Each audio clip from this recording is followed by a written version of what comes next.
कहानी का पूरा आनंद लेने के लिए कहानी के पिछले भागों को सुनना ना भूलें।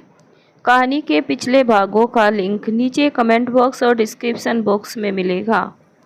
तो चलिए आगे की कहानी शुरू करते हैं। जय श्री कृष्णा, जय श्री राधे, ओम नमः शिवाय, जय माता दी। एक नई उम्मीद लेकर सुबह का सूरज निकला। रात को आर्यन और मधु भी चैन की नींद सोए। अंकुर की आंखों में तो सपने सजने लगे थे और इन सब बातों से बेखबर सालू अपनी ही दुनिया में गुम थी। इतने दिनों बाद बच्चों को फिर से पढ़ाकर उसे मन की शांति मिल गई थी। तभी तो बगैर नींद के, दवा के भी वो चैन की नींद सोई। अगले 2-3 दिन ऐसे ही बीत गए। बच्चे रोज पढ़ने आने लगे। अब तो सुबह शाम हॉस्पिटल का कमरा क्लासरूम बन जाता। सालू भी घड़ी देखती, बच्चों के आने का इंतजार करती रहती। डॉक्टर धीरे धीरे करके सालू की दवाइयों को कम कर रहे थे। इंजेक्शंस और ड्रिप्स तो बिल्कुल बंद कर दिए, इसीलिए उसे कमजोरी लगती। पर डॉक्टर का कहना था अब ओरल डाइट से वापस स्ट्रेंथ गेन करने की कोशिश करो। तो अंकुर हर थोड़ी देर में उसे कुछ न कुछ खाने के लिए देता रहता, जिससे कभी कभी वो चिढ़ भी जाती थी। सुबह डॉक्टर अपने रूटीन राउंड पर आए।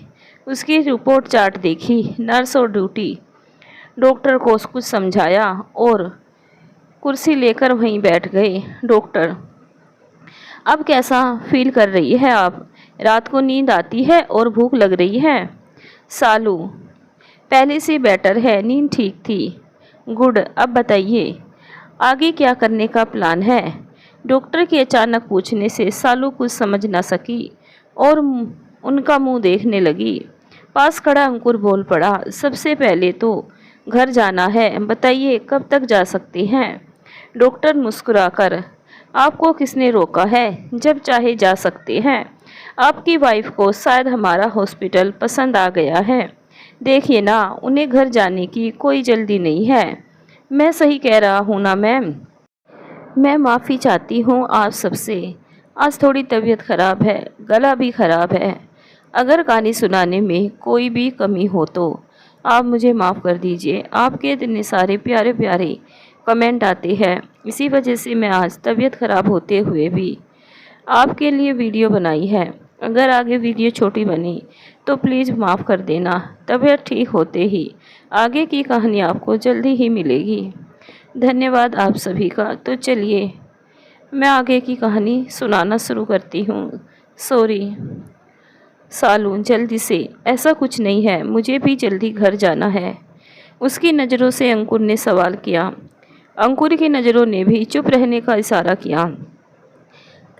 डॉक्टर नोटिस कर लिया, वो बोले, डॉक्टर आप हमेशा ही इतना कम बोलती है क्या, या अभी बीमार है इसलिए? नहीं सालू जी, हमेशा से ही कम बोलती है, अंकुर ने डॉक्टर को बताया। फिर तो आप दुनिया के बड़े सुखी इंसान हैं, डॉक्टर हंसते हुए बोला। अंकुर, वो कैसे? मैं समझा नहीं। डॉक्टर हंसते हुए, अरे भाई, जिस आदमी की पत्नी इतना कम बोलती हो तो उसकी ज़िंदगी में तो कोई टेंशन बचा ही नहीं ना। लक्की हो आप।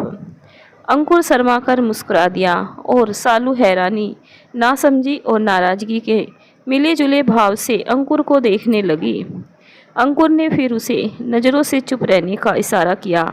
सब देखकर डॉक्टर भी हल्के से मुस्कुरा दिया। मुझे तो लगता है आप यहीं अपना स्कूल खोलने की तैयारी में है। आजकल मेरे पेशेंट से ज़्यादा तो आपसे पढ़ने बच्चे हॉस्पिटल आते हैं। ऐसा मत करो मैम, बड़ी मेहनत से हॉस्पिटल बनाया है हमने। हंसते हुए डॉक्टर सालू से बोले, नहीं ऐसा कुछ भी नहीं है, बस बच्चों के एग्जाम्स आने वाले हैं, इसीलिए कल से उनको मना कर देते हैं। कोई नहीं आएगा, वो मायूस होकर बोली। डॉक्टर, इट्स ओके, इन्हें आने दे, मैं मजाक कर रहा था। बट अभी एकदम से सब मत करने लग जाना, अभी आप फुल रिकवर नहीं हुई है। So please take proper rest, healthy diet. Salu, हम घर कब तक जा सकते हैं? डॉक्टर, बहुत जल्दी ही। थोड़ा रूम से बाहर निकले, लोगों से मिलना शुरू करे, थोड़ा हिम्मत करे। डू वन थिंग, आप ना इनको अपना सैर घुमाओ। जब से आप एडमिट हुई हो ये भी यहाँ से बाहर नहीं निकले। अपनी ड्यूटी बहुत ईमानदारी से कर रहे हैं। तो अब आपका टर्न है। Spend some quality time with your husband. Okay, बोलिए कहाँ लेकर जाएगी आप इनको? मैं अरेंजमेंट करा देता हूँ। डॉक्टर ने जानबूझकर उससे बाहर जाने की बात की। वो कुछ नहीं बोली। उसका मुंह उतर गया। उसके चेहरे पर चिंता छलकने लगी। अंकुर ने बोलने की कोशिश की पर डॉक्टर ने उसे रोक दिया। बताइए फिर कहाँ जाना है आपको? कोई जल्दी नहीं है। आज कल परसों जब आप चाहे। उसकी तरफ ध्यान से देखते हुए डॉक्टर ने कहा। वो चुप सी हो गई। उसे सब पिछली बातें याद आ गई। मुझे कहीं नहीं जाना, वो धीरे से बोली। रिलैक्स मैम, देखा मैंने कहा था ना आपको कि इनको हॉस्पिटल पसंद आ गया है। यहाँ से बाहर जाना ही नहीं चाहती। मुझे तो अच्छा है पर मैम अपने हस्बैंड का तो सोचिए ज़रा। हमारा बिल उनकी जेब पर कितना भारी पड़ने वाला है। डॉक्टर ने बात बदल दी। सालू फिर आश्चर्य से अंकुर को देखने लगी। इस बार अंकुर ने आगे बढ़कर उसके कंधे पर तसल्ली देने के लिए अपना हाथ रख दिया। मैम आप तो बहुत हिम्मत वाली हैं, फिर क्यों डर रही हैं? किसी एक के कुछ भी बकवास करने से आप जीना छोड़ देगी क्या? आपकी लाइफ में कौन ज़्यादा मैटर करता है? जो आपके चेहरे पर एक मुस्कान देखने के लिए दिन रात एक कर रहा है, वो या फिर वो जो आपका फ़ायदा उठाने चाहता था और उठा नहीं पाया तो उसको आपको नुकसान पहुंचाने की कोशिश की। बताइए आपका डर दुखी होकर आप वही तो कर रही हैं जो वो करना चाहता था। आप तो टीचर हैं। अगर आपकी जगह आपके किसी स्टूडेंट के साथ ऐसा होता तो आप उसे क्या समझाती? बताइए कितने बच्चे रोज़ सिर्फ आपको देखने दोनों टाइम आते हैं। आपके हस्बैंड या आपके पास सब कुछ छोड़कर बैठे हैं। आपके भाई भाभी, आपके फ्रेंड्स जो आपको फिर पहले जैसा करने के लिए सब कुछ करने को तैयार हैं। और आप है कि अभी तक वही अटकी है। कब तक कमरे में बंद होकर मुंह छुपाकर बैठेगी? और क्यों? अब आपने कोई गलती नहीं की है। बताइए आप गलत थी क्या? डॉक्टर ने उसकी आंखों में देखते हुए सवाल किया। सालू ने जल्दी से नामे सर हिला दिया। गलत तो वो था ना, और उसके मुंह पर तो करारा तमाचा पड़ ही गया था ना। आपके हस्बैंड के आने से उसकी बात तो सबके सामने वही की वही गलत सिद्ध हो गई। फिर आप किस बात की गिल्ट पाल कर बैठी हैं? क्यों डर कर घर पर बैठी हो? और उसको तो उसके कर्मों की सज़ा जल्दी ही मिलेगी। तो फिर क्यों अपने आप को और अपने अपनों को सज़ा दे रही हो? पहला कदम तो बढ़ाइए इन सब लोगों के लिए। इसका इलाज आपके पास ही है। गोली दवाई कुछ काम नहीं करेगी जब तक आप खुद आगे बढ़ना नहीं चाहेगी। Please think positive. इनके लिए अंकुर को देखते हुए डॉक्टर बोले। टेक योर टाइम, बट कोशिश तो कीजिए।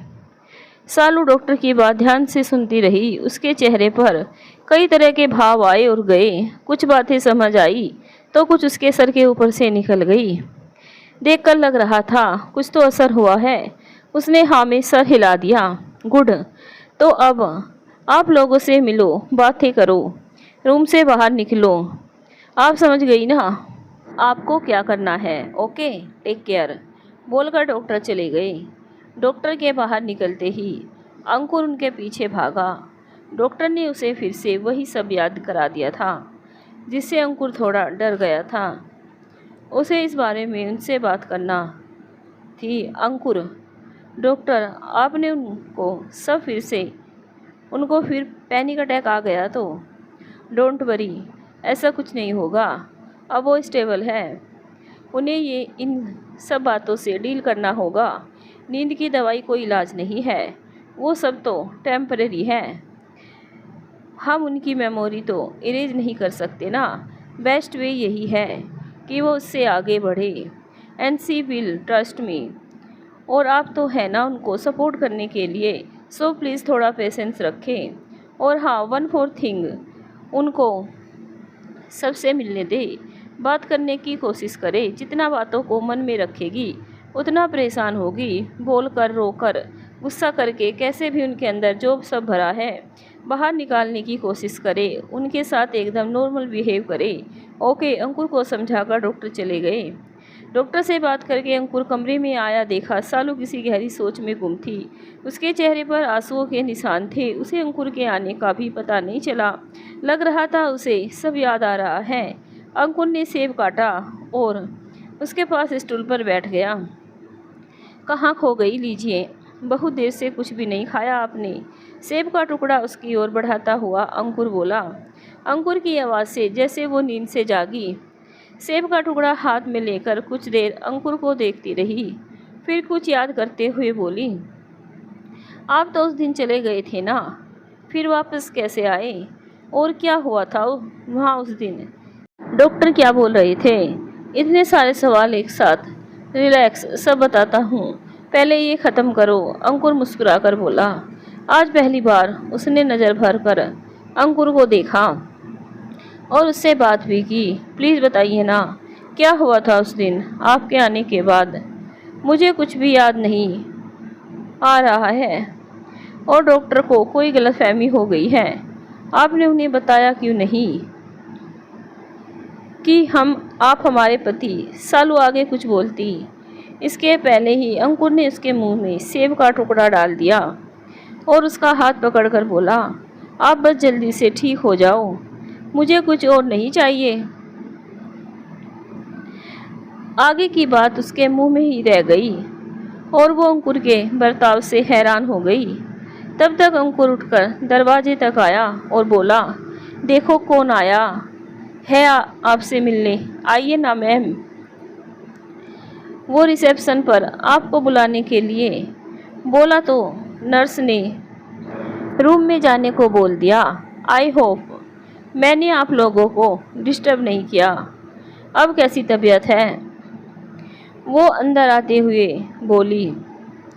सालू ने पलट के दरवाजे की तरफ देखा। स्कूल की प्रिंसिपल थी। वो असहज हो गई। उसने बस नामी सर हिलाकर हल्के से मुस्कुरा दिया, पर कुछ बोली नहीं। अब तो बहुत अच्छे टाइम पर आई है मैम, अब पहले से बेहतर है और अब आपसे मिलकर तो बिल्कुल सही हो जाएगी। बेचारी बोर जो हो गई है। मेरी शक्ल देखकर आज ही डॉक्टर ने सबसे मिलने के लिए बोला है। आइए ना, इधर बैठिए, अंकुर ने कहा। आप पहचानते हैं मैम को? दोनों को बात करते देख उसे आश्चर्य हुआ। हाँ, मैम तो आपसे मिलने हर दूसरे दिन आती थी, पर डॉक्टर ने मना किया तो मुझसे ही आपके हालचाल जान लेती थी। सबको आपकी बहुत चिंता है, आपसे मिलने सब आते थे, अंकुर ने बताया। चिंता तो होगी ही, हमारी स्कूल की बेस्ट टीचर जो है, सब बहुत मिस कर रहे हैं। सालू, तुम्हें जल्दी से वापस आ जाओ। प्रिंसिपल मैम बोली। मैम, हमें ट्रांसफ़र चाहिए, अब हमें यहाँ नहीं रहना। वो धीरे से बोली। क्या बोल रही हो? किसी एक की गलती की सज़ा तुम हम लोगों और बच्चों को क्यों दे रही हो? कहाँ जाओगी बताओ? आकाश जैसे लोगों से तो दुनिया भरी पड़ी है, भागना कोई सल्यूशन थोड़ी है। और अब जब तुम्हारी कोई गलती नहीं थी तो फिर तुम क्यों जाओगी यहाँ से? कहीं नहीं जा रही तुम, सुना? जल्दी से ठीक हो और स्कूल ज्वाइन करो, समझी? बोलते हुए प्रिंसिपल मैम की आवाज़ में सख्ती उतर आई। सालू, प्लीज़ मैम, अब हमसे नहीं हो सकेगा। आप नहीं मानेगी तो हमें मजबूरी में रिजाइन करना पड़ेगा, हम यहाँ नहीं रह सकते। सालू की बात सुनकर वो कुछ सोचने लगी, फिर नरमी से बोली। कहाँ का ट्रांसफ़र चाहिए तुम्हें? कुछ सोचा है कहाँ जाना है? सालू, अभी तो कुछ नहीं सोचा, कहीं भी चलेगा। आप दिल्ली हाँ, उसके आसपास। अंकुर उसकी बात काटकर जल्दी से बोला। दोनों उसकी तरफ देखने लगी। मेरी पोस्टिंग वहीं है, मेरा ट्रांसफ़र यहाँ नहीं हो सकता, तो अब सालू जी को ही वहाँ शिफ्ट करना पड़ेगा। अब मैं इनको अकेले नहीं छोड़ूंगा, यहाँ तो बिल्कुल भी नहीं। मैं तो शादी के बाद ही साथ लेकर जाना चाहता था, पर सालू जी तैयार नहीं हुई। बच्चों की पढ़ाई के कारण फिर मुझे छुट्टी नहीं मिली, तो आ नहीं सका और इन्हें अपने बच्चों को छोड़कर मेरे पास आने का मन नहीं हुआ। अभी मौका मिला तो सरप्राइज देने चला आया। शुक्र है उस दिन मैं आ गया, नहीं तो अच्छा बदला दिया इस शहर ने उन्हें इनके त्याग का। अब और नहीं प्लीज़ मैम, अंकुर बोला। उसकी आवाज़ में कड़वाहट दोनों ने महसूस की। सालू की आंखें हैरानी से फैल गई। उसने अंकुर की तरफ देखा और मन में सोचा, इतना झूठ कुछ भी क्यों बोल रही है ये? मैम भी गलत समझ रही है, हमें उनको सच बताना होगा। प्रिंसिपल मैम धीरे से, उसके लिए हम सब शर्मिंदा है और उसको इसकी सज़ा ज़रूर मिलेगी। हम कुछ करते हैं, सालू अपनी रिक्वेस्ट बनाकर मुझे मेल कर दो, हम आगे फॉरवर्ड कर देंगे। सेंसन भी ख़त्म हो गया है, आई थिंक हो जाएगा। Ankur, thank you so much ma'am, मुझे पता था आप हमारी बात ज़रूर समझेगी। वैसे तो हम सालू को छोड़ना नहीं चाहते, पर पति पत्नी को अलग करने का पाप हम नहीं कर सकते, तो हम अपनी तरफ से प्रयास करेंगे। मैम मुस्कुरा कर बोली। नहीं मैम, ऐसी कोई बात नहीं है, आप गलत समझ रही है। वो दरअसल सबको गलत। सालू ने मैम को सच बताना चाहा। सालू जी, मैम सब समझती है, वो हमारी अपनी है, उनसे कैसा संकोच। आखिर ऐसे अलग अलग कब तक रहेंगे हम? हमें तो साथ रहने का समय ही नहीं मिला। अंकुर ने आगे बढ़कर उसे रोक दिया। प्रिंसिपल मैम, सालू, हम नाराज नहीं है, तुमने पहले क्यों नहीं बताया? हम अपनी ओर से तुम्हारा नाम प्रपोज कर देते ट्रांसफ़र के लिए। डोंट वरी, जल्दी ही तुम्हारा काम हो जाएगा। Thank you ma'am. आप जानते तो हो कितना संकोच करती है, आपके बारे में, अपने बारे में तो कभी सोचती ही नहीं है। अंकुर सालू की ओर प्यार से देखता हुआ बोला। प्रिंसिपल मैम, इसमें थैंक्स की कोई बात नहीं, पर आप हमारी बेस्ट टीचर को लेकर जा रही हैं, पर हम कुछ बोल भी नहीं सकते। आपका हक इन पर हमसे ज़्यादा है। सालू जितना बात समझने की कोशिश कर रही थी उतना उलझ रही थी। अंकुर की बातों से अब उसे गुस्सा आने लगा था। उसने फिर सच बताना चाहा। मैम, वो ऐसा कुछ नहीं है, हम दोनों कोई गलत। बस करिए सालू जी, मैम ने कहा ना कि वो कोशिश करेगी आपके ट्रांसफ़र की। इस बार मैं आपको साथ लेकर ही जाऊंगा, चाहे मुझे कितनी भी छुट्टी बढ़ानी पड़े। अब सिर्फ फ़ोन पर बात करने से मन नहीं भरता, कहते हुए अंकुर ने उसके हाथ पकड़ लिए। उसकी इस हरकत पर वो शर्म से लाल हो गई और मैम मुस्कुरा दी। सालू ने गुस्से से अंकुर को आंखें दिखाई तो वो अपना हाथ हटाकर दूर खड़ा हो गया। लगता है अब हमें चलना चाहिए। टेक केयर सालू, अब बस बहुत हो गया, जल्दी से ठीक होकर घर आ जाओ। अब अपनी पर्सनल लाइफ पर ध्यान दो। हमें पर्सनल और प्रोफेशनल लाइफ में बैलेंस बनाकर चलना चाहिए, नहीं तो आकाश जैसे लोगों को उंगली उठाने का मौका मिल जाता है। अब बाकी चीज़ों से थोड़ा ब्रेक लो और अपनी गृहस्थी पर ध्यान दो। सब बातें हमें ही संभालनी होती हैं। अंकुर बहुत समझदार है, अब तुम भी समझदारी दिखाओ। समझ रही हो ना हम क्या बोल रहे हैं? ठीक है, हम फिर मिलते हैं, मैम मुस्कुरा कर बोली। सालू ने भी मजबूरी में हामिद सर हिला दिया। अंदर ही अंदर उसे अंकुर पर बहुत गुस्सा आ रहा था। मैम ने मुस्कुराकर उसके सर पर हाथ फेरा और ध्यान रखने का बोलकर जाने के लिए उठ गई। अंकुर उनके साथ बाहर तक चला आया। सालू ने बेड के सिरहाने पर सर टिकाकर अंकुर के वापस आने का इंतजार करने लगी। उस दिन तो अंकुर के जाने के बाद सालू बेहोश हो गई थी, तो उसे पता ही नहीं कि भीड़ से अंकुर ने क्या कहा। अभी तक तो वो अपने सदमे और गिल्ट में इतना डूबी थी कि आसपास की उसे कुछ खबर ही नहीं थी। पर डॉक्टर ने उसे आज सब याद करा दिया। डॉक्टर को अंकुर को उसका हस्बैंड कहने पर वो हैरान हो गई। वो सब पूछ ही रही थी कि मैम आ गई, और प्रिंसिपल मैम के सामने तो अंकुर की हरकतों ने तो उसका खून ही खोल दिया। उसने कई बार सच्चाई बताने की कोशिश की, पर हर बार अंकुर ने बात टाल दी। वो गुस्से में उठकर कमरे में टहलते हुए अंकुर का इंतजार करने लगी। मैम को छोड़कर अंकुर कमरे में वापस आया वो सालू के सवालों के लिए खुद को तैयार कर आया था। उसकी नज़रों का गुस्सा अंकुर देख रहा था और अब उसे झेलने के लिए तैयार होकर आया था। कमरे में घुसते ही वो उसके सामने आकर खड़ी हो गई। उसकी आंखों में ढेरों ढेरों सवाल थे। अंकुर के अंदर आते ही उसने दरवाज़ा बंद कर दिया और जोर से बोली, क्या था ये सब? आप हमें बोलने क्यों नहीं दे रहे थे? और क्या कुछ भी बकवास कर रहे थे? कुछ अंदाज़ा है आपको क्या कर रहे थे? पता नहीं क्या सोच रही होगी मैम हमारे बारे में। यही सोच रही होगी कि कितना प्यार है दोनों के बीच में। मैं उसमें क्या गलत है?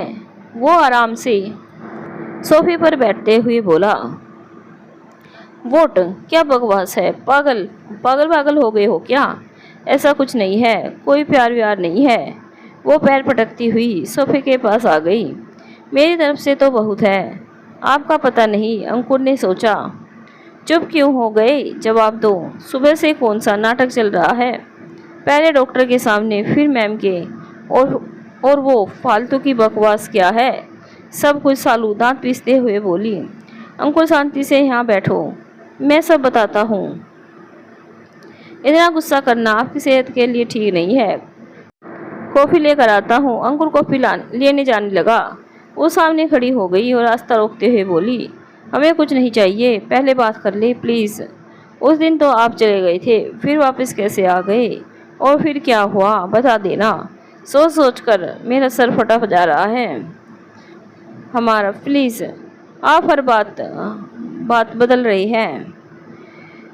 उसके स्वर में विनती थी। रिलैक्स, आराम से बैठो, मैं सब बताता हूँ। उस दिन ट्रेन में चढ़कर की भी मैं न जा सका। पता नहीं अजीब सी घबराहट हो रही थी।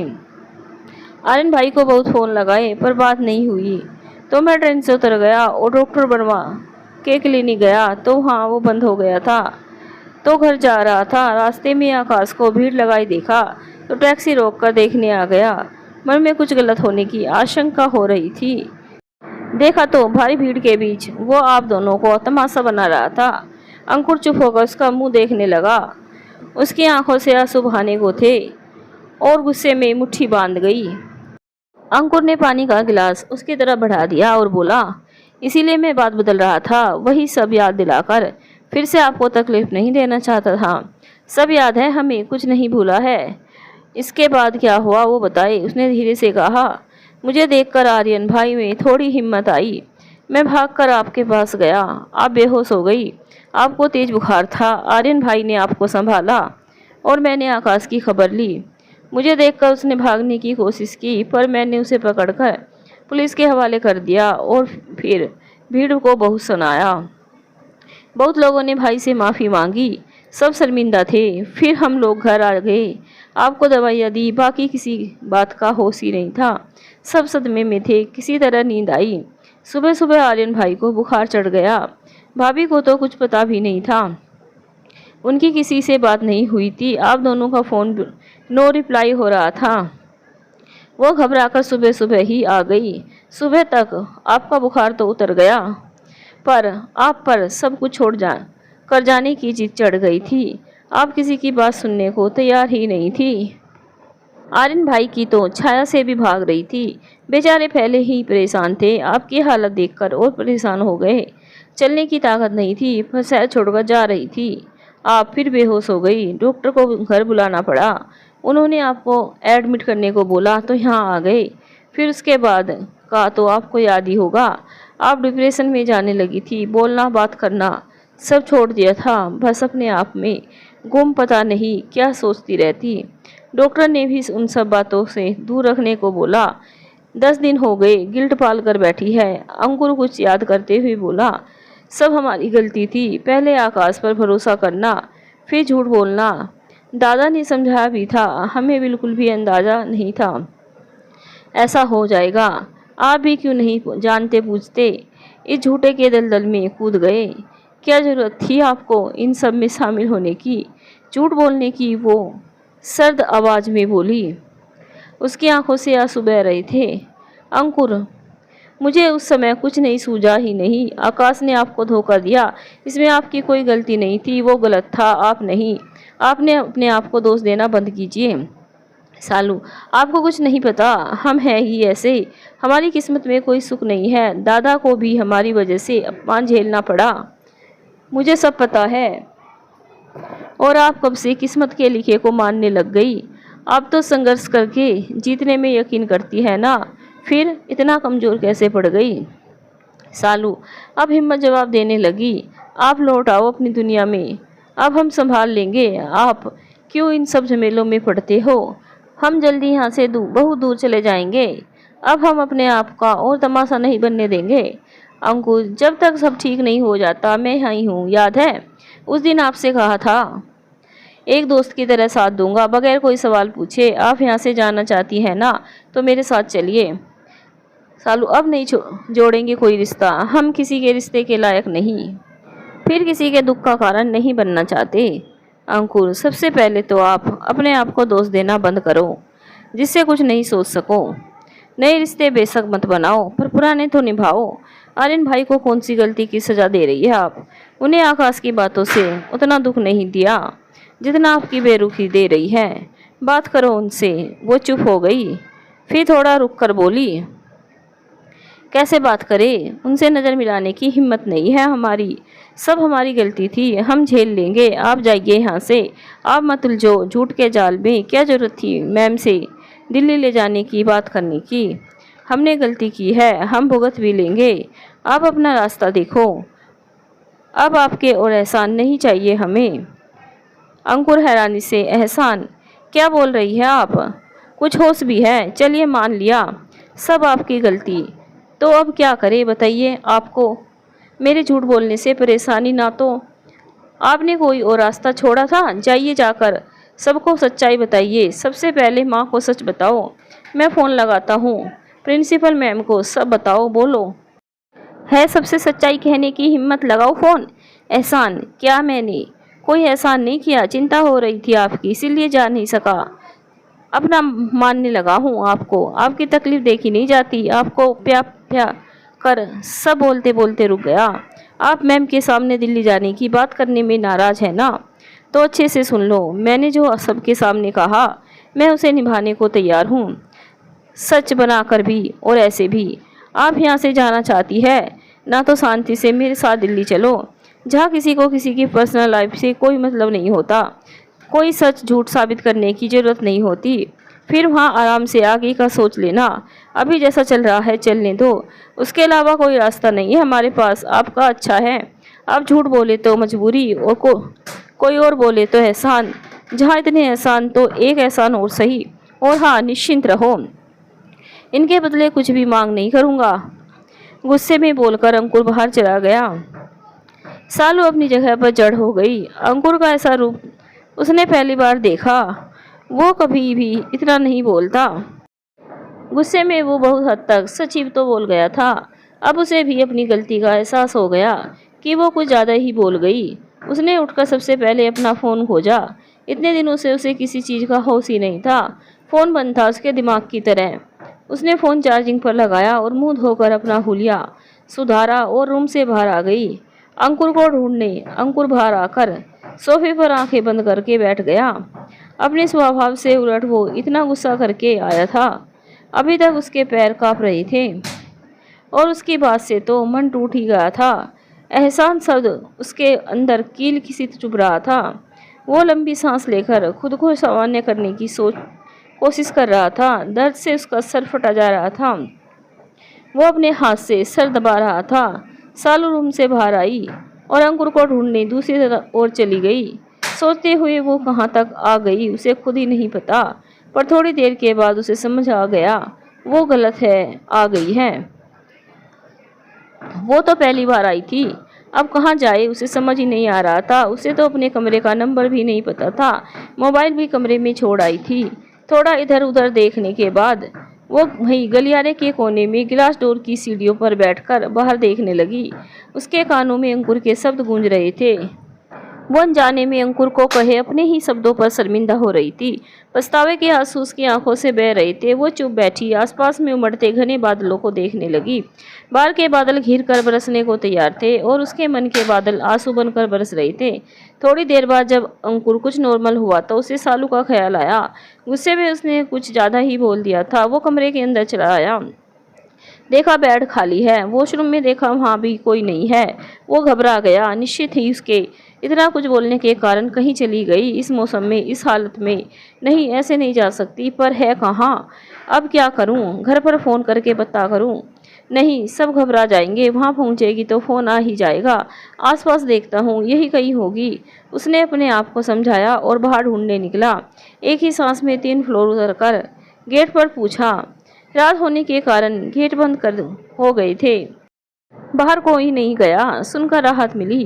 वापस अंदर ढूंढना शुरू किया। सीढ़ियों पर देखते वो वापस कमरे में पहुंच गया। शायद आ गई हो, पर कमरे में कोई नहीं था। फिर सीढ़ियां उतरते हुए वो नीचे वाले फ्लोर पर पहुंचा। कोई नहीं मिला। कैंटीन में देखा, वहां तो अंधेरा सा था। फिर सीढ़ियों पर आ गया। बादल जोर से बरसने लगे। अजीब सा माहौल हो रहा था। नीचे सब जगह देखने के बाद नाउम्मीद होकर अंकुर स्टाफ को खबर करने की सोच ही रहा था कि उसे 2nd फ्लोर के गलियारे के आखिर में टेरेस के ग्लास डोर की सीढ़ियों के पास कोई दिखा। वो भागकर वहां पहुंचा। सालू को वहां देखकर उसे राहत मिली। वो कंधे पर हाथ रखकर बोला, आप यहाँ हैं? मैं कब से आपको सब जगह ढूंढ रहा हूँ। सॉरी, मैं गुस्से में कुछ ज़्यादा ही बोल गया। मुझे इतना नहीं बोलना चाहिए था। मुझे लगा आप नाराज हो गई। आप क्यों चली गई यहाँ से? अरे आप तो भीग गई है, यहाँ क्यों खड़ी हो? बीमार हो जाओगी। चलो कमरे में चलो। अंकुर की आवाज़ से उसकी तंद्रा भंग हुई। आई एम सो सॉरी, हमने आपको हर्ट कर दिया। हमारा तो वो मतलब नहीं था। हम बस आपको उस तकलीफ से बचाना चाहते थे जो दादा को हुई, हमारे कारण हुई। So sorry. अंकुर लग गई ना ठंड। अब जल्दी से कपड़े बदलो, मैं चाय लेकर आता हूँ। खाना भी आता होगा। जब तक सालू ने कपड़े लेकर चेंज करे, अंकुर भी चाय लेकर आ गया। लो, इससे कुछ राहत मिलेगी। आपके बाल तो अभी भी पीले हैं। चाय का कप पकड़ाते हुए अंकुर बोला। सालू, कोई बात नहीं, वो थोड़ी देर में अपने आप सूख जाएंगे। अंकुर, अरे पर तब तक तो ठंड लग जाएगी। अभी कमजोरी है, कहीं फीवर ना आ जाए। सुखा लो, लापरवाही मत करो। प्लीज़ हमें माफ़ कर दीजिए। वो अंकुर का हाथ पकड़कर माफ़ी मांगने लगी। अंकुर, इट्स ओके। अभी तो कमरे में चलो जल्दी, नहीं तो ठंड लग जाएगी। वैसे आपने बताया नहीं, यहाँ क्यों चली आई? सालू, हम आपको ढूंढने के लिए बाहर निकले थे पर गलत आ गए। हमें तो रूम में बंद, नंबर भी नहीं पता। हम भटक गए। चलो रूम में तो पूछ लेना चाहिए था ना किसी से भी। यहाँ क्यों रुकी? भीग भी गई। उसके साथ चलते हुए अंकुर बोला, अच्छा लग रहा था ना बाहर आकर? फिर समय का पता ही नहीं चला। वो कांपते हुए बोली, अंकुर लग गई ना ठंड। अब जल्दी कपड़े बदलो, मैं चाय लेकर आता हूँ। खाना भी आता होगा। जब तक सालू ने कपड़े लेकर चेंज करे, अंकुर भी चाय लेकर आ गया। लो, इससे कुछ राहत मिलेगी। आपके बाल तो अभी भी गीले हैं। चाय का कप पकड़ाते हुए अंकुर बोला। सालू, कोई नहीं, वो थोड़ी देर में अपने आप सूख जाएंगे। अंकुर, अरे पर तब तक तो ठंड लग जाएगी। अभी कमजोरी है, कहीं फीवर ना आ जाए। सुखा लो, लापरवाही मत करो। हमसे नहीं होगा, बहुत थकान हो रही है। चाय खत्म करते हुए वो धीरे से बोली, रुको मैं कर देता हूँ। थकान तो होगी ही ना, कब से वहाँ खड़ी है आप? बस 5 मिनट में हो जाएगा, फिर लेट जाना। तौलिया लेकर अंकुर उसके बालों को सुखाते हुए बोला, नहीं रहने दे, हम कर लेते हैं। वो असहज होकर बोली। अंकुर, हो गया, इतना भी कोई बड़ा काम नहीं है। मैं कर रहा हूँ ना। लो, हो गया। Thanks and once again sorry. I am so sorry. मुझे वो सब नहीं बोलना चाहिए था आपसे। वो फिर बोली, इट्स ओके, जाने दीजिए बात को और लेट जाओ। थकान हो रही है आपको। अंकुर ने बात खत्म करनी चाहिए। प्लीज़ प्लीज़, आप बुरा मत मानिए, हमारा वो मतलब नहीं था। उसने फिर कोशिश की। मैंने कहा ना, छोड़ दो बात को। आपको शौक है क्या एक ही बात पर अटकने का? अंकुर ने बेरुखी से कहा और सोफे पर लेट गया। एहसान शब्द अभी भी उसे रह रहकर चुभ रहा था। वो चुप होकर लेट गई। थोड़ी देर बाद नर्स आई और उसे खाना और रात की दवाई निकाल कर दे गई। सालू ने अंकुर से बात करना चाहा तो देखा वो सो गया था, तो वो भी सब खत्म करके लेट गई। थकान के कारण वो जल्दी ही सो गई। थोड़ी देर बाद अंकुर की नींद खुली। उसने भी खाना खत्म किया और सो गया। आज उसे भी बहुत थकान हो रही थी। सालू को ढूंढने के लिए पता नहीं कितनी बार ऊपर नीचे किया था उसने। जल्दी ही वो भी गहरी नींद में सो गया। आगे की कहानी सुनने के लिए चैनल को सब्सक्राइब जरूर करें। धन्यवाद दोस्तों।